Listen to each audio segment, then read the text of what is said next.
त्रिशूलमुण्डधारिणी धराभिघातहारिणीं गृहे गृहे निवासिनीं भजामि विन्ध्यवासिनीं दरिद्रदुःखहारिणीं सदा विभूतिकारिणीं वियोगशोकहारिणीं भजामि विन्ध्यवासिनीं लस्तसुलोललोचनं जने सदा वरप्रदं कपालशूलधारिणी भजामि विन्ध्यवासिनीं करावजाङ्गदानधरा शिवा शिवा प्रदायिनीं वरावरं शुभा भजामि विन्ध्यवासिनीं कवीन्द्रजानि मन्द्रात्रे त्रिधास्वरूपधारिणीं जले स्थले निवासिनीं भजामि विन्ध्यवासिनीं विशिष्टशीटकारिणीं विशालरूपधारिणीं महोदरे विलासिनीं भजामि विन्ध्यवासिनीं पुरादिसेवितां मुरारिबन्धखण्डितां विशुद्धिबुद्धिकारिणीं भजामि विन्ध्यवासिनीं।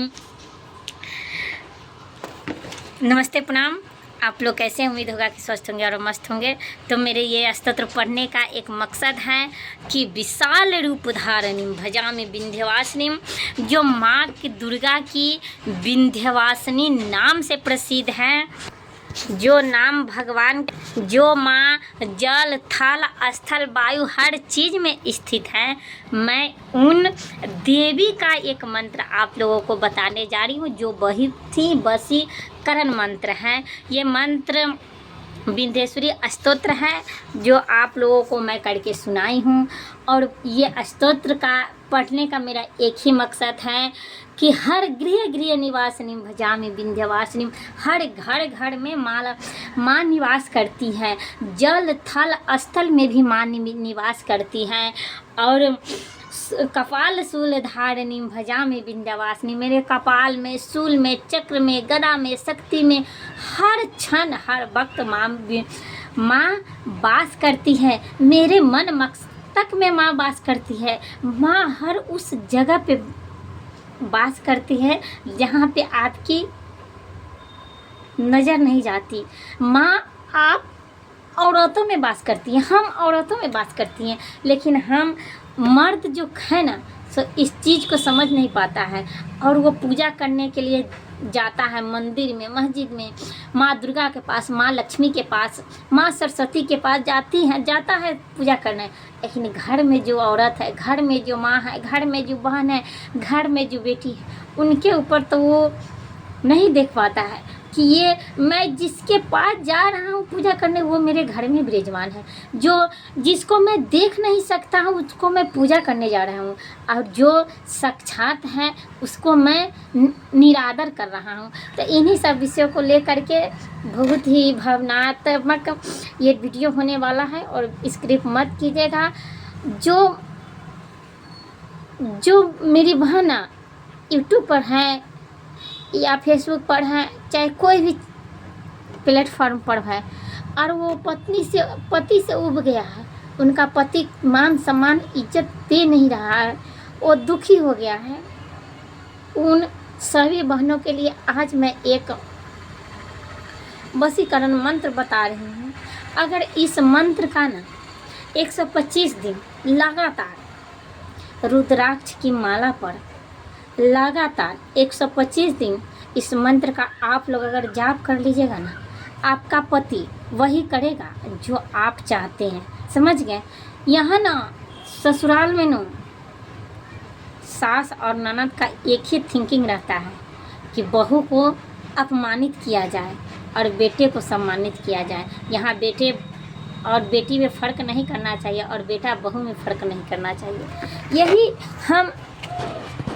यही हम इंसानों को थिंकिंग है, जो आज हम लोग समझ नहीं पाते हैं, बुझ नहीं पाते हैं, और इसका भयानक दर्दनाक कष्ट हम लोगों को भोगने को मिलता है। और इंसान को ये समझ में नहीं आ रहा है कि मुझे इतना बड़ा बीमारी हो कैसे गया। यार, तुम किसी की आत्मा को दर्द दोगे तो वो तो बीमारी आएगा ही। आत्मा के अंदर परमात्मा का वास होता है। हम लोग परमात्मा के अंश हैं, हम लोग देवी के अंश हैं, हम लोग देवी के अंश हैं। मर्द में कुछ नहीं है, मर्द सिर्फ ईगो है, उसमें क्या है? कुछ नहीं है। हम औरतों में ममता, दया, साधना, शक्ति, लक्ष्मी, सरस्वती हर चीज़ वास करता है। लेकिन ये मर्द के अंदर इतना ईगो रहता है ना कि वो औरत को सम्मानपूर्वक बात तक करना पसंद नहीं करता है। इसी सब को लेकर के मेरी बहन एक कमेंट की थी कि दीदी मेरे पति ना मुझे बहुत गाली गलौज या हर चीज़ करते हैं, उनके लिए कोई उपाय है तो बताओ। मेरी बहन, कभी उबना नहीं, कभी किसी के साथ भागना नहीं, कोई गलत कदम नहीं करना। देखना तुम्हारा कर्म तुम ही के पास लेकर आएगा, क्योंकि दुष्कर्म सादा सादा के लिए हारा है और सत्कर्म सादा सादा के लिए जीता है। इसीलिए कभी निराश मत होना, कभी निरादर मत होना। और हाँ, समझ में आए कमेंट कीजिएगा, क्योंकि मैं वो हर लड़की और हर औरतों को दुख दूर करना चाहती हूँ जो इस चीज़ परिस्थितियों से जूझते हैं। शादी कर कर तो ले आते हैं बहुओं को, लेकिन अब ले आने के बाद उनको बहू को कदर समझ में नहीं आती है। पत्नी जब शादी नहीं हुआ जाता है मर्द को तो कहता है कि यार मेरे शादी नहीं हुआ, वो एक शादी हो जाता तो ठीक रहता। लेकिन शादी होने के बाद वो अपनी पत्नी को कद्र करना समझ में उसको नहीं आता है। कहता है कि मैं तो डिप्लोमा किया हूँ, लेकिन पत्नी का क्या कद्र होता है उसको ये समझ में नहीं आता है। तो इसीलिए आप लोगों के, मेरी बहन, निराश मत होना। मैं बार बार हाथ जोड़कर रिक्वेस्ट करती हूँ कि आप लोग निराश मत होइएगा। और मैं जो मंत्र बताने जा रही हूँ उस मंत्र को माँ की शक्ति का मंत्र है। अगर इस मंत्र का 125 दिन अगर आप जाप कर लिया तो समझो कि आपका पति आपके बस में हो गया, क्योंकि आप वही चाहें, पति आपका वही करेगा जो आप चाहेंगे। इसके लिए आपको कोई गलत कदम उठाना नहीं है। अगर ज़्यादा परेशानी है तो आप हमसे कांटेक्ट कर सकते हैं। मैसेज के द्वारा आप अपना मैसेज भेजिएगा, हम आपसे अपने घर बुला लेंगे और आपके समस्याओं का समाधान हम ज़रूर कर देंगे, फ्री में, निःशुल्क, कोई पैसा नहीं लगने वाला है। आप सिर्फ एक कमेंट कीजिएगा और मैं तो कोशिश करती हूँ कि वीडियो के माध्यम से ही आपका ये सिचुएशन संभल जाएगा। तो मैं वो मंत्र बताने जा रही हूँ। वो मंत्र है ओम ज्ञानी नामासी चेतांसी देवी भगवती ईसा ब्लादा कृष्ण मोमाए महामाए प्रेक्षसी।